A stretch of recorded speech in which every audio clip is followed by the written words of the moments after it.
আসসালামু আলাইকুম প্রিয় দেশবাসী ভাই বোনেরা। আমি এখন পদ্মা সেতুর উপরে আছি। দেখেন চারিপাশে পানি, আকাশে মেঘ জমেছে। কখন যে মেঘ চলে আসে বলা কঠিন। আমাদের জীবনটাও সেই রকমই। আমি যদি আজ ভালো কাজ করি, আলোর মুখ দেখব, পরকালে আলোর মুখ দেখব। আর আমি যদি খারাপ কাজ করি, কখনোই আলোর মুখ দেখব না। এরকম অন্ধকার হয়ে আসবে, জীবনে কঠিন একটা দুর্বিষহ নেমে আসবে।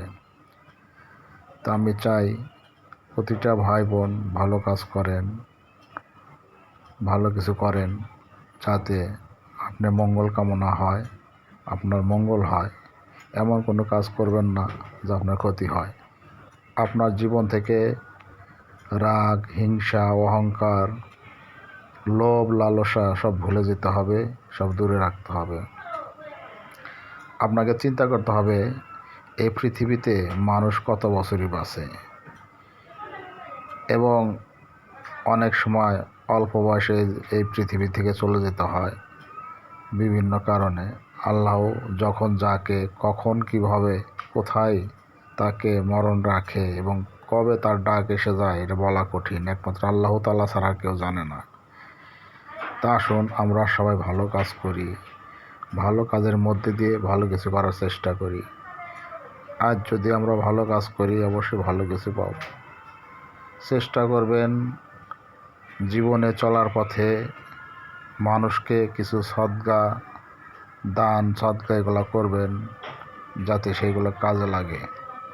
আপনি যখন এই পৃথিবী ছেড়ে চলে যাবেন, 2 দিন 3 দিন আপনজন সবাই মনে রাখবে, কান্না করবে, তারপরে কিন্তু সবাই ভুলে যাবে। সারাটা জীবন আপনাকে অন্ধকারে কবরে শুয়ে থাকতে হবে।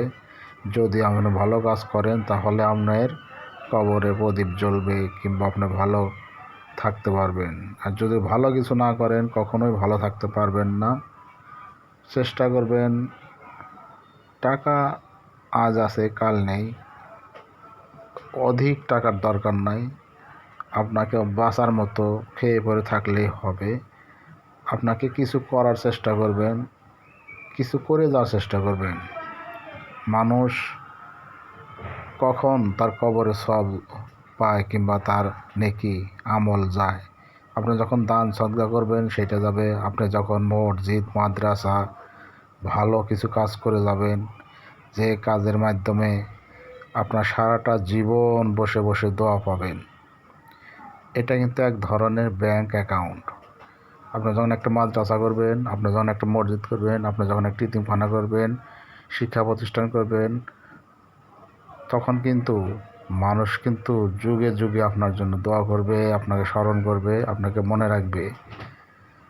আপনার 500 বছর পর হলেও আপনার জন্য দোয়া করবে, কারণ তারা বলবে এই প্রতিষ্ঠানটা যে করেছে তার জন্য আমরা দোয়া করি, তাকে আমরা ভালোবাসি। আল্লাহ তুমি এই প্রতিষ্ঠাতাকে বেহেশতে নসিব করো। প্রতিষ্ঠাতার প্রতি গুণগান গাবে, প্রতিষ্ঠাতাকে স্মরণ করবে, তার জন্য দোয়া করবে যুগে যুগে। কারণ আপনি যদি মাদ্রাসা করেন, মাদ্রাসার ছাত্ররা দোয়া করতে থাকবে। আপনি যদি মসজিদ করেন, মসজিদে যারাই নামাজ পড়ুক, প্রতি ওয়াক্ত নামাজে আপনার জন্য দোয়া যাবে আপনার কবরে, এবং আপনার পেতে থাকবেন। কারণ আপনি অর্থ রেখে যাবেন, সেই অর্থে কোনো কাজে দিবে না।